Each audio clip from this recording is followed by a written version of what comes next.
Welcome to Jodha again. This is our second official podcast with নিজেকে introduce কর. আমার নাম Arka Dutta, the computer science first year from Jadavpur university. Okay.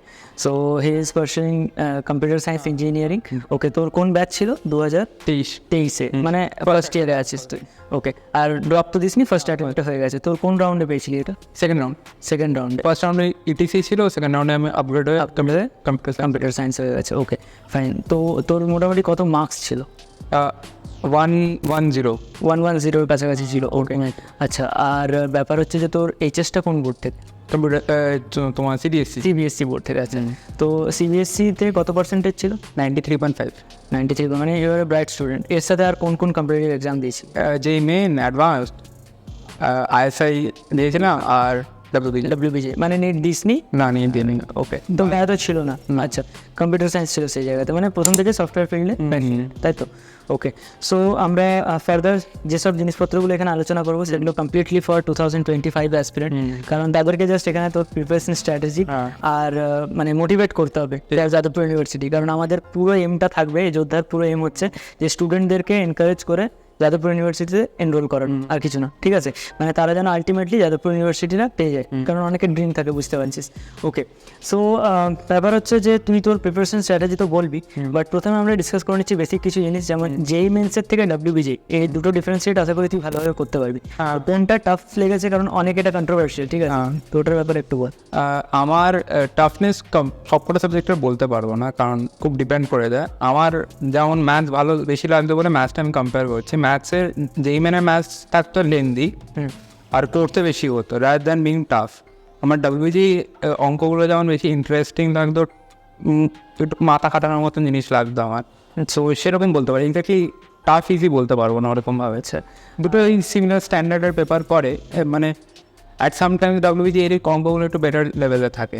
আচ্ছা, মানে WBJ একটু টাফনেসটা থাকে, কারণ ডাব্লিউবিজি এর মেন 100 মার্কসের যে ওয়েটেজটা থাকে ওটা তো ম্যাথকেই দেয়, বাকিটা তো ফিজিক্স কেমিস্ট্রি কম ওয়েটেজ থাকে, কিন্তু যেই মেন্সে তো তোমার 3টে ওয়েটেজ সেম।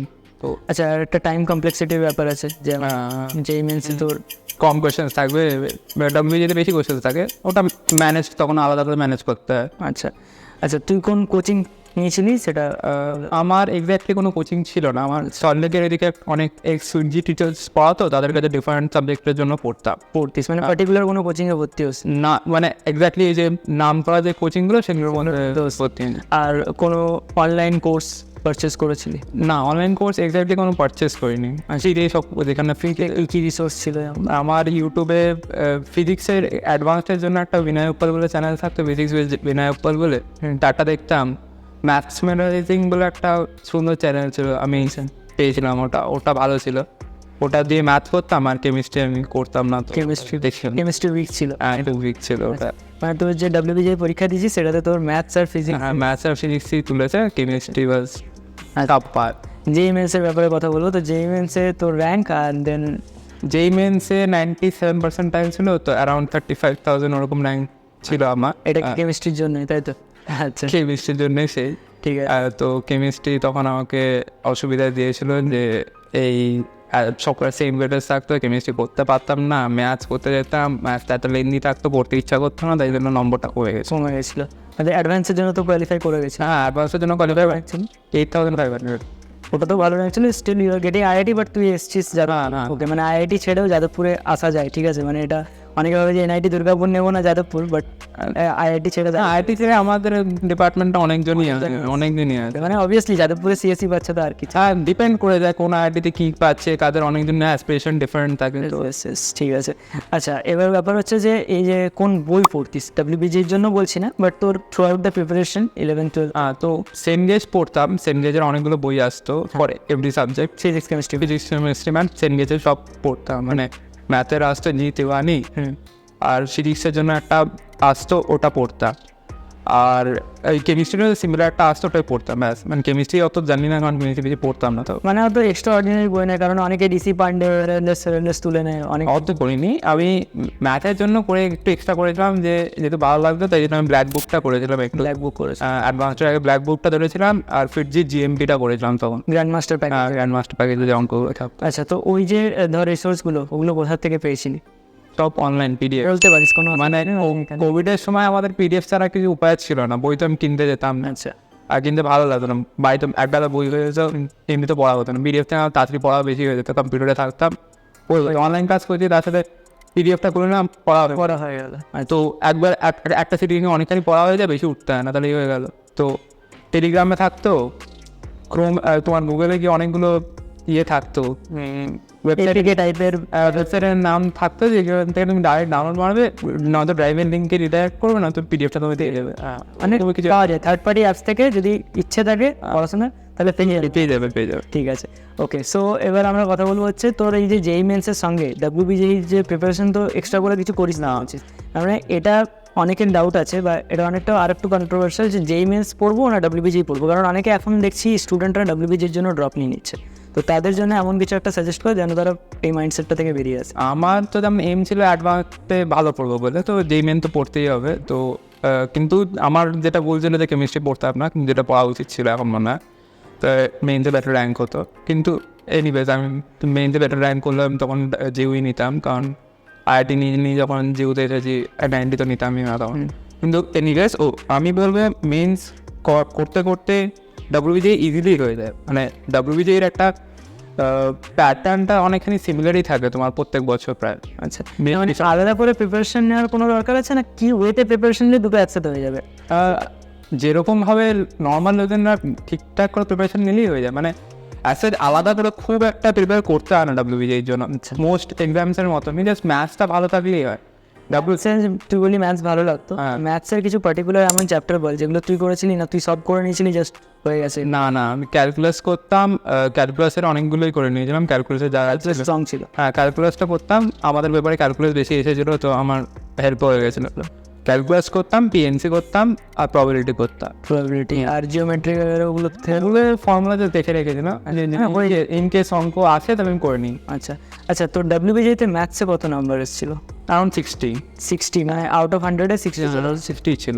ভালো স্কোর। তার মানে তোর ফিজিক্স কেমিস্ট্রিতে অ্যাপ্রক্স ওই 50 অ্যারাউন্ড কাছাকাছি ছিল। আচ্ছা, মানে ওটা ধরতে পারি আমি ফিজিক্সেই পুরোটা। ফিজিক্সটাই মোস্টলি ছিল, কেমিস্ট্রি সাবপার নম্বর এসেছিলো, তো ওরকমই এসেছিলো। আচ্ছা, ফিজিক্সের কোয়েশ্চেন পেপারের উপর বল যে WBJEE-তে মানে কেমন প্যাটার্নটা থাকে, তোর কি মনে হয়? না, আমাদেরটা একটু ডিফারেন্ট হয়ে গেছে আমাদের বছরে, যেটার জন্য র্যাঙ্কটা একটু ডিফারেন্স অনেকজনের পড়ে। কারণ আমার যা নম্বর এসেছিলো আমি ভাবিনি আমার 200 টাকার এক আসবে। আচ্ছা, অনেক বছরে দেখেছিলাম তখন ডিফার ছিল, যে তখন আমার র্যাঙ্কে আইদার 300 কি 400 র্যাঙ্ক আসছিলো। তো আমার বছরে টাফ এসেছিলো, কিন্তু ওটা ফিলিংটা আসে না, এক্সামটা দিয়ে আসার পরে খুব টাফ এসেছিলো যে এতটা নিজের প্রিপারেশন। হ্যাঁ, তো এই আমার ব্যাপার হয়েছিল যে ফিজিক্সটা আমাদের টাফ ছিল, আমাদেরটা ডিফার, আমাদের NMM বগের থেকে অনেক অঙ্ক দিয়েছিল 11-এ, যে চ্যাপ্টারগুলো যেগুলো লোকজন অনেক করে না, ওগুলো থেকে অঙ্ক এসেছিল। রোটেশন, ইলেকট্রোস্ট্যাটিক্সের সাথে মিক্স করে রোটেশনের অঙ্ক, ওই সব অঙ্কগুলো দিয়েছিল, তো একটু টাফার করে দিয়েছিল, যে ইঞ্জিনের থেকে অনেকখানি টাফ বলতে পারো। তো এই যে ফিজিক্সে ধর 11th-এর পোর্শন কেউ করে যেতে চায়, আবার বলে 12th-টা ছেড়ে দেবো, তো এই দুটোর মধ্যে কন্ট্রাডিকশন বা ডেলিমিটেশন হওয়া তো উচিত না। মানে আই গেস 11 আর 12 কমপ্লিটলি লিঙ্কই থাকে ফিজিক্সে, কারণ 11-এ যেগুলো তুমি পড়ছো NLM, রোটেশন, ফোর্স ইকুয়েশন কী করে লিখতে হয়, ওগুলো সবই আসবে তোমার 12-এ। পুরো মেকানিক্সটা একদিকে, আর একদিকে ইলেকট্রোস্ট্যাটিক বা ইলেকট্রো ম্যাগনেটিজম ব্যাপারটা ছাড়তে চাইলে তুমি হিট, থার্মো ওইগুলো ছাড়তে পারো, বা অপটিক্স এগুলো ছাড়া যেতে পারে। তাও অপটিক্স ছাড়াটা অনেক বড় পার্ট হয়ে যায়, কারণ অপটিক্স থেকে অঙ্ক এসে যায়।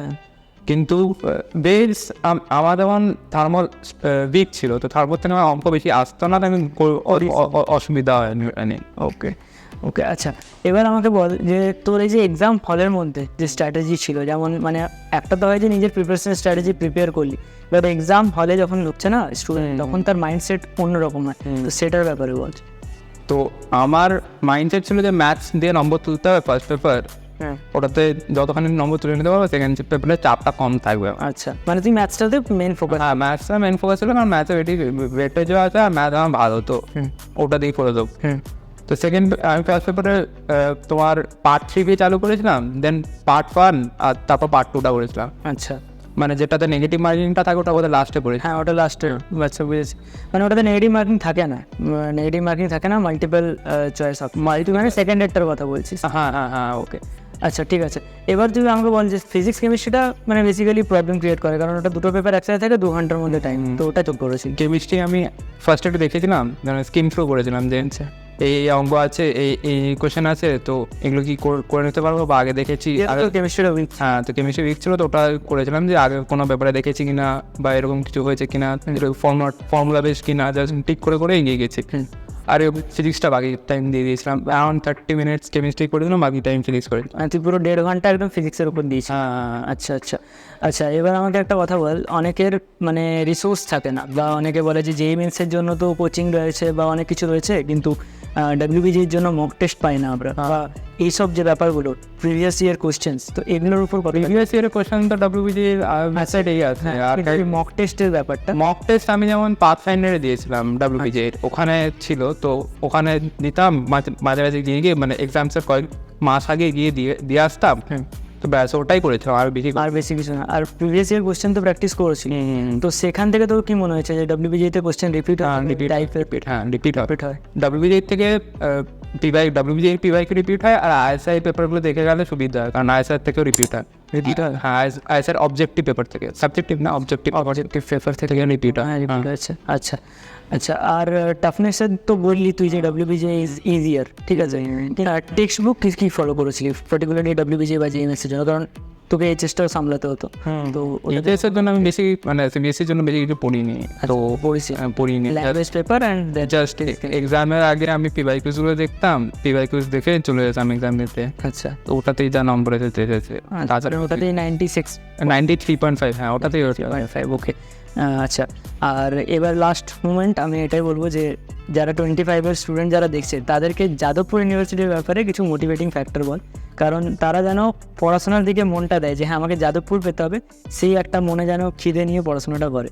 ওকে, সিএসসি ডিপার্টমেন্টে তো মানে অ্যাটেন্ডেন্স নিয়ে খুব টিচার্সরা, যে এত তোমাকে অ্যাটেন্ড করতে তুমি নিজের স্কিলসের উপর ডেভেলপ করতে পারো। আচ্ছা, না আমি স্পেসের কম। হ্যাঁ, তো তুমি বাড়িতে বসে কোডিং, তোমার ইন্টারেস্ট, তোমার হবিস, তুমি কলেজে এসে তুমি নিজের হবিস করতে পারো। অনেক ক্লাবস আছে, এক গাদা অনেকগুলো ক্লাবস করে যারা অনেক কিছু ইভেন্টস করে, সেগুলো তুমি করতে পারো। ওকে, মানে এইগুলোর জন্যই ইনফ্যাক্ট আমাদের রিসেন্টলি একটা কম্পিটিশন হয়েছিল অল ইন্ডিয়াতে, অল অ্যারাউন্ড দ্য গ্লোবে, যে আইসিপিসি বলে। তো ওখানে যাদবপুর ইন্ডিয়াতে থার্ড হয়েছিল। আচ্ছা, অল ইন্ডিয়া থার্ড? হ্যাঁ, all India, IIT Bombay, Delhi, then Jadavpur university, better than IIT Kharagpur and all the time. এটাই হয়, যদি তুমি নিজের উপরে বেশি কাজ করতে দিচ্ছে, টাইম দিচ্ছে, মানে অত প্রেশার, স্কিল ডেভেলপ, হ্যাঁ প্রেশার নাই, তো চিল থাকা যায়। অ্যান্ড প্রফেসর্স ফ্যাকাল্টিজরা, আমাদের তো এখন তো ফার্স্ট ইয়ার চলছে, তো বেশি প্রফেসরদের সাথে দেখা হয়নি, কিন্তু দেখা যাচ্ছে আমাদের ডিপার্টমেন্টাল টিচারটা খুব ভালো, খুবই ভালো, সাপোর্টিভ। এইচওডি খুব ভালো। ওকে, এইচওডি বেশি ঝামেলা করে না। আমার যখন ডেঙ্গু হয়েছিল, তো আমার অনেক ক্লাসেস মিস হচ্ছিল, আচ্ছা, তো সেটাও ম্যানেজ করে দিয়েছে যাতে আমার ঝামেলা না হয় অ্যাটেন্ডেন্স বগেরা নিয়ে। তো আমাদের ডিপার্টমেন্টটা ইন জেনারেল খুব ভালো। আচ্ছা, এক্সামের প্রেশার বা এক্সাম কন্ডাক্টেন্সের সম্মতে সেমের এক্সাম নিয়ে বেশি চাপ থাকে না। আমি তো যেমন পড়লাম, এখনো পর্যন্ত একটা সেম দিয়েছিস? একটা সেম দিয়েছি, ওটাতে 9.5 এসেছে। ওয়াও।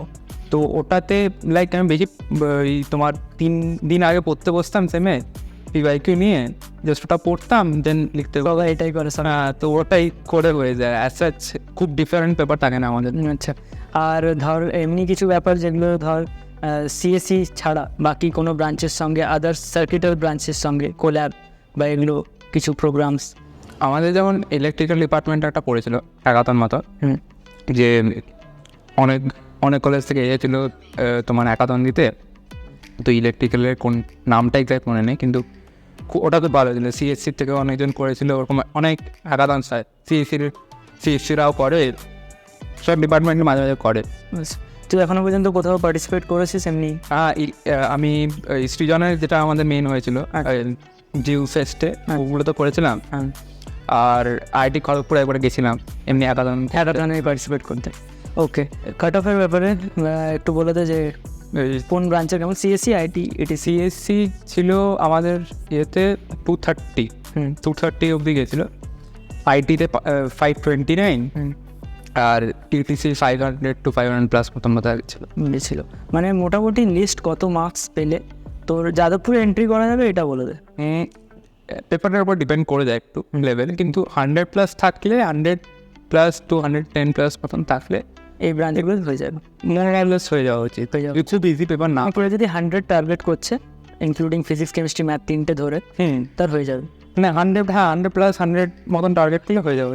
আর ধর এমনিও ব্যাপার থাকে কারোর যে আমার শুধু যাদবপুর চাই, ব্রাঞ্চ যাই হোক আমার কোনো যায় আসে না, প্রিন্টিং কনস্ট্রাকশন সব কিছু চলবে, বাট যাদবপুর পেতে হবে অ্যাটলিস্ট।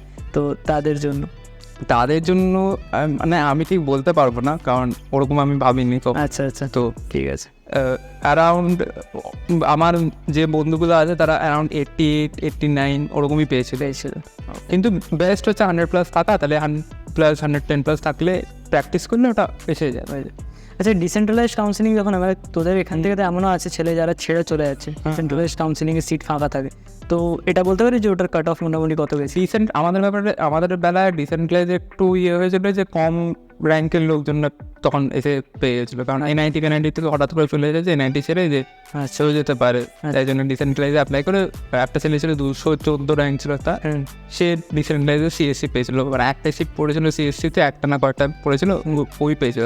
মানে অ্যাটলিস্ট 200 স্কোয়ার করে নিলে ওটা সেফ, 210-এর কাছে safe. Okay, so thank you for everything and এতটা সময় দেওয়ার জন্য। ওকে, হোপফুলি আরও আমরা পডকাস্ট এমনি আনবো, অ্যান্ড যদি ভিডিওটা ভালো লেগে থাকে চ্যানেলটা সাবস্ক্রাইব করো, লাইক করো, অ্যান্ড ওপিনিয়ন পোল আছে তোমাদের কমেন্ট সেকশনে, তোমাদের জন্য ওপেন আছে সবসময়, ওখানে তোমরা কমেন্ট করে জানাতে পারো, এরকম আরও ভিডিও আসতে থাকবে। Thank you.